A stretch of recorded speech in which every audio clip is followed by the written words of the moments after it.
রাস্তা খারাপ বা অ্যাম্বুলেন্সের অভাব কিংবা অন্য কোনো পরিকাঠামোর অভাবে মাঝে মধ্যে বিভিন্ন জায়গা থেকে রোগী ও তাদের পরিবারের সদস্যদের অসুবিধার সম্মুখীন হতে হয়।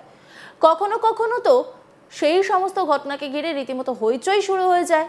এবার তেমনই আরও একটি ঘটনা প্রকাশ্যে এলো, যেখানে সাপে কাটা মহিলাকে পিঠে নিয়ে বেশ কয়েক কিলোমিটার যেতে হলো সন্তানকে, যদিও শেষ রক্ষা হয়নি। হাসপাতালে নিয়ে যাওয়ার পর দেখা যায় ততক্ষণে সব শেষ হয়ে গিয়েছে। ঘটনার ভিডিও ইতিমধ্যেই ছড়িয়ে পড়েছে। এবার প্রশ্ন হচ্ছে, কোথায় ঘটলো এমন ঘটনা? উদ্বেগজনক এই ঘটনাটি ঘটেছে ওড়িশার কন্ধমাল জেলার তুমুদিবাদ গ্রাম পঞ্চায়েতের প্রত্যন্ত এলাকা ডুমেরিপোদা গ্রামে। স্থানীয় প্রশাসন এবং পুলিশ সূত্রে খবর, ওই মহিলার নাম বালামাদু মাঝি। জানা গেছে, রাতে নিজের বাড়িতেই ঘুমিয়েছিলেন ওই মহিলা, তখনই তাকে সাপে কামড়ায়। হাসপাতালে মহিলাকে নিয়ে যাওয়ার জন্য 108 নম্বরে ফোন করে ডাকা হয় অ্যাম্বুলেন্সও, কিন্তু ওই গ্রামে ঢোকার কোনো রাস্তা নেই। তাই বাধ্য হয়ে মহিলাকে পিঠে নিয়ে জঙ্গলের রাস্তায় হাঁটতে শুরু করেন তার মেয়ে রজনী মাঝি। প্রথমে ওই মহিলাকে নিয়ে যাওয়া হয় তুমুদিবাদ স্বাস্থ্যকেন্দ্রে, সেখান থেকে তাকে নিয়ে যাওয়া হয় বালিগুদা মহকুমা হাসপাতালে। সেখানে চিকিৎসকেরা জানান সব শেষ হয়ে গিয়েছে, অর্থাৎ এত কিছু করেও প্রাণ রক্ষা করা যায়নি।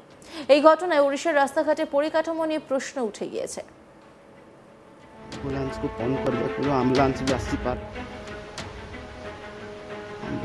फोन करबे एम्बुलेंस भी आसी पारले ना मना करले एम्बुलेंस पेशेंट धरिकी जाऊ देखुचंती हमर अवस्था से माने बारंबार मना करचंती आसो। এই বিষয়ে ওই মহিলার ছেলে বেনু মাঝি জানান, রাত 3টে নাগাদ সাপে কামড়ায়। মা কাঁদতে শুরু করেন।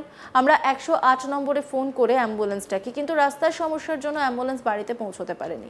8 কিলোমিটার পেরিয়ে আমাদের হাসপাতালে পৌঁছতে হয়। সেখানে ডাক্তাররা বলেন সব শেষ হয়ে গেছে। বেনু মাঝি তিনি কি বলছেন শুনুন। রাত্রিরে 3টা পরে স্যার রাত্রিরে সাপ কামড়িলা ଆଉ ମା କାନ୍ଦିଲେ ରାତିରେ ଆଉ କାନ୍ଦିଲେ ଯେତେବେଳେ କରେଣ୍ଟ ନାହିଁ ସାର୍ ଘରେ, ଏମିତି ହେଇକି ଆମମାନେ ଲାଇଟ୍ ଡିବ୍ରି ପିବ୍ରି ଜଳେଇକିରି ଯେତେବେଳେ ଆମମାନେ ଦେଖିଲୁ ଆଉ ସାପ ବି ନଥିଲା ସେଇଠି। ସେମିତିକି କ'ଣ ହେଲା ମା ଏମିତି ପଚାରିଲେ, ସେ ମା କାନ୍ଦିବାକୁ ଆରମ୍ଭ କଲେ। ଆଉ ସକାଳେ ପାଉ ଆମମାନେ ଆମ୍ବୁଲାନ୍ସକୁ ଫୋନ୍ କଲୁ, ଆମ୍ବୁଲାନ୍ସ ବି ଆସିଲେ ଆଉ ଗୋଟେ ରାସ୍ତାରେ ରହିଗଲେ। लगभग 8 किलोमीटर ପରେ ଏକା ହବ ସାର୍।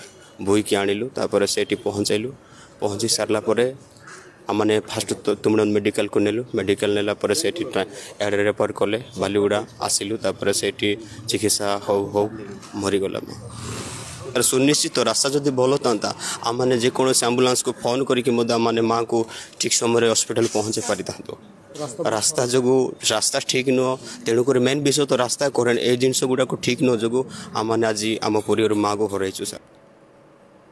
রাস্তা খারাপ বা অ্যাম্বুলেন্সের অভাব কিংবা অন্য কোনো পরিকাঠামোর অভাবে মাঝে মধ্যে বিভিন্ন জায়গা থেকে রোগী ও তাদের পরিবারের সদস্যদের অসুবিধার সম্মুখীন হতে হয়।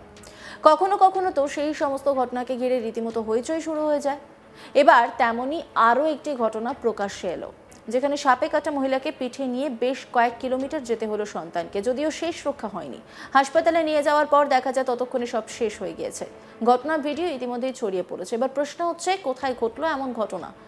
উদ্বেগজনক এই ঘটনাটি ঘটেছে ওড়িশার কন্ধমাল জেলার তুমুদিবাদ গ্রাম পঞ্চায়েতের প্রত্যন্ত এলাকা ডুমেরিপোদা গ্রামে। স্থানীয় প্রশাসন ও পুলিশ সূত্রে খবর, ওই মহিলার নাম বালামাদু মাঝি। জানা গেছে, রাতে নিজের বাড়িতেই ঘুমিয়েছিলেন, তখনই তাকে সাপে কামড়ায়। হাসপাতালে মহিলাকে নিয়ে যাওয়ার জন্য 108 নম্বরে ফোন করা হয়, ডাকা হয় অ্যাম্বুলেন্স, কিন্তু ওই গ্রামে ঢোকার কোনো রাস্তা নেই। তাই বাধ্য হয়ে মহিলাকে পিঠে নিয়ে জঙ্গলের রাস্তায় হাঁটতে শুরু করেন তার মেয়ে রজনী মাঝি। আর এই গোটা বিষয়টা নিয়ে তার ছেলে কি বলছেন শুনুন। ରାତିରେ 3ଟା ପରେ ସାର୍ ରାତିରେ ସାପ କାମୁଡ଼ିଲା ଆଉ ମା କାନ୍ଦିଲେ ରାତିରେ ଆଉ କାନ୍ଦିଲେ ଯେତେବେଳେ କରେଣ୍ଟ ନାହିଁ ସାର୍ ଘରେ, ଏମିତି ହେଇକି ଆମମାନେ ଲାଇଟ୍ ଡିବ୍ରି ପିବ୍ରି ଜଳେଇକିରି ଯେତେବେଳେ ଆମମାନେ ଦେଖିଲୁ ଆଉ ସାପ ବି ନଥିଲା ସେଇଠି। ସେମିତିକି କ'ଣ ହେଲା ମା ଏମିତି ପଚାରିଲେ, ସେ ମା କାନ୍ଦିବାକୁ ଆରମ୍ଭ କଲେ। ଆଉ ସକାଳେ ପାଉ ଆମମାନେ ଆମ୍ବୁଲାନ୍ସକୁ ଫୋନ୍ କଲୁ, ଆମ୍ବୁଲାନ୍ସ ବି ଆସିଲେ ଆଉ ଗୋଟେ ରାସ୍ତାରେ ରହିଗଲେ। लगभग 8 किलोमीटर ପରେ ଏକା ହବ ସାର୍। ବୋହିକି ଆଣିଲୁ, ତାପରେ ସେଇଠି ପହଞ୍ଚି ସାରିଲା ପରେ ଆମମାନେ ଫାଷ୍ଟ ତୁମୁଡ ମେଡ଼ିକାଲକୁ ନେଲୁ। ମେଡ଼ିକାଲ ନେଲା ପରେ ସେଇଠି ଏଆଡ଼େ ରେଫର କଲେ, ବାଲିଗୁଡ଼ା ଆସିଲୁ। ତାପରେ ସେଇଠି ଚିକିତ୍ସା ହଉ ମରିଗଲା। অন্যান্য খবরের আপডেটের জন্য অবশ্যই নজর রাখুন আজ তাক বাংলার ইউটিউব স্ট্রিমিংয়ে। লাইক, কমেন্ট, শেয়ার এবং সাবস্ক্রাইব করতে ভুলবেন না।